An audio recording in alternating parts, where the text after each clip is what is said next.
Alright, guys, today I want to talk a little bit about matchmaking. I was thinking about this over the weekend, and I really wish this game was not +2, -2 matchmaker. So the way it is now, right, you can face up to two tiers above you or up to two tiers below you. I don't really like that system, just because you're at such a massive disadvantage or advantage if you're playing bottom tier or top tier respectively. Um, I this game is much better when it's all the same tier.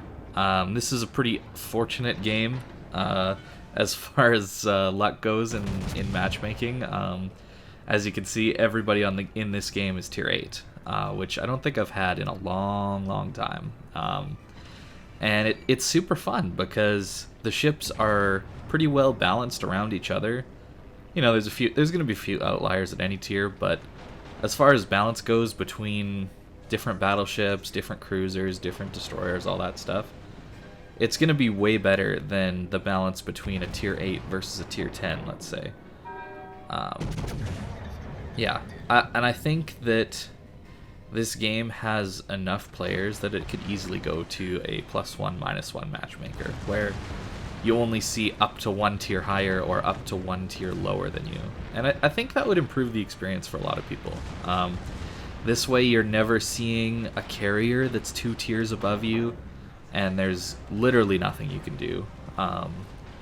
At least with the same tier carriers, I'm not gonna say it's balanced, but it's a little bit better than what it is when you're against a carrier two tiers above you.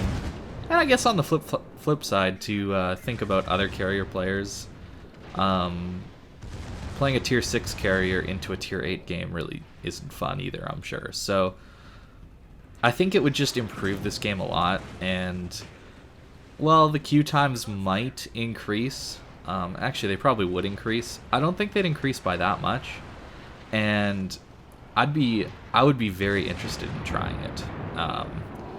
At least for like maybe prime times for each server, like give each server a prime time of matchmaking where it is +1, -1, and then at all other times it's the normal +2, -2 kind of thing. I'd like to see them try this. I think it would make the game a whole lot more fun. Tier 8, as a lot of you know, is my favorite tier, and this is probably my favorite ship in the game, Massachusetts. And because it's fun to just push in like this. Look at how this Odin is pushing in on their team. Like, tier 8 is such a fun, brawly, in-your-face kind of tier because there's not this insanely long-range, accurate battleships, cruisers, torpedoes, all that stuff. It doesn't have nearly the range that tier 10 gets, and it allows you to have a lot more fun in my mind. And I'd like to see that. Yeah, a little bit about this game is just playing with a friend of mine, and we just decided to hard push in. And as you can see, it can work in these +1, or in this case, it is just all tier 8s. And it's cool. You know, their Odin is pushing in, and he's, I think, doing some damage to our team as well in return. Like, it's great. It's so much more fun to play like this, for me at least. Maybe not for everybody, but I think everyone can agree that facing ships two tiers higher than you isn't the most fun thing. Especially when a lot of the players that are in those ships two tiers higher than you end up having to carry to a win. Often, it's pretty rare, I find, that the better players are in the higher tier ships when I'm playing. And it's really difficult then to pull out a win when you're two tiers below. You're at such a massive disadvantage then.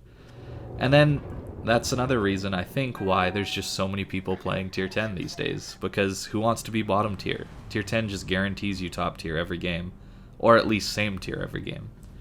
And I mean, the economy certainly has something to do with all the tier 10s.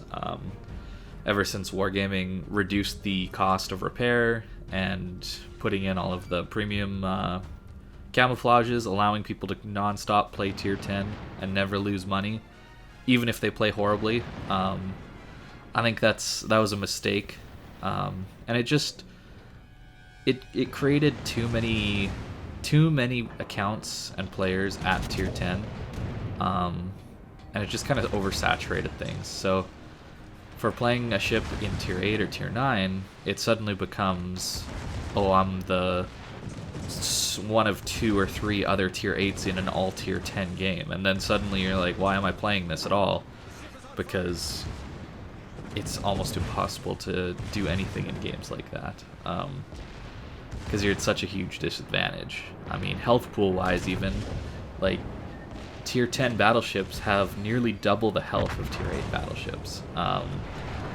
Cruiser wise, cruisers at tier 10 get 4 heals, where tier 8 cruisers have no heals, unless you're an Eugen or an Atago. And destroyers have similar concealment levels at these different tiers, but the gun power is significantly different, and a tier 8 will never win in a straight up gunfight against a tier 10.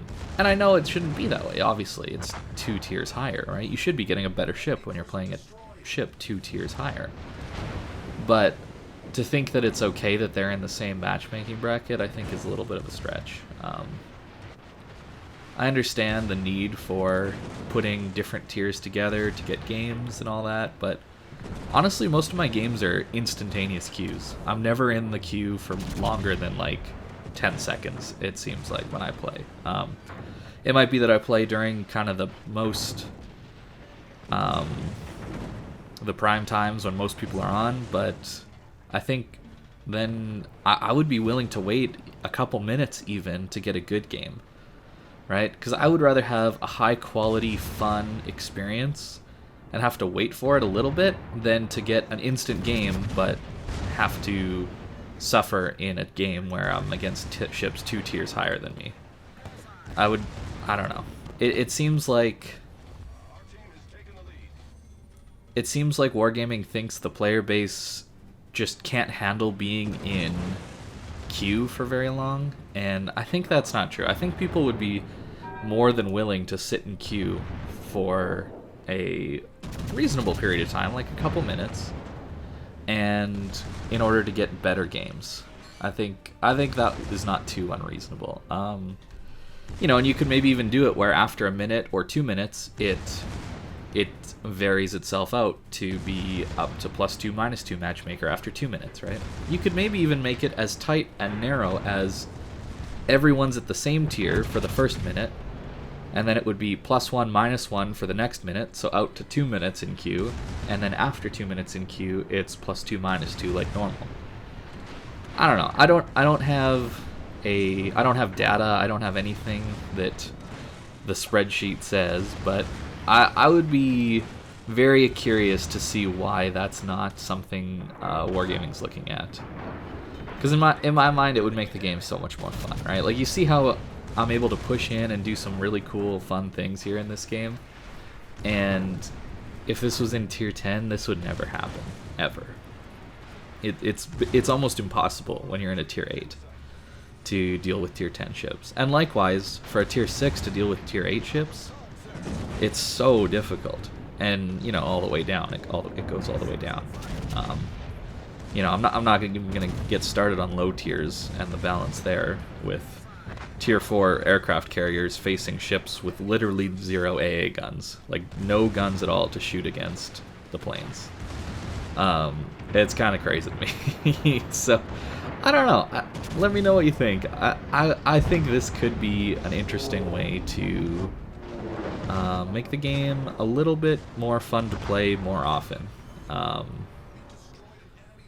Yeah, I think this was a pretty solid game to show what you can do in an all same tier game. I just have so much more fun when I get games like this. I get them pretty often at tier 10, but then again at tier 10, I don't find tier 10 nearly as fun as tier 8 matchmaker. And tier 9 is probably the best tier to play at. So if you're looking for more of this experience like I just showed, try playing tier 9. I found that probably has the most amount of time at top tier, or everyone's a tier 9. But yeah, just some thoughts. thanks for watching, guys, and I hope you have a good day.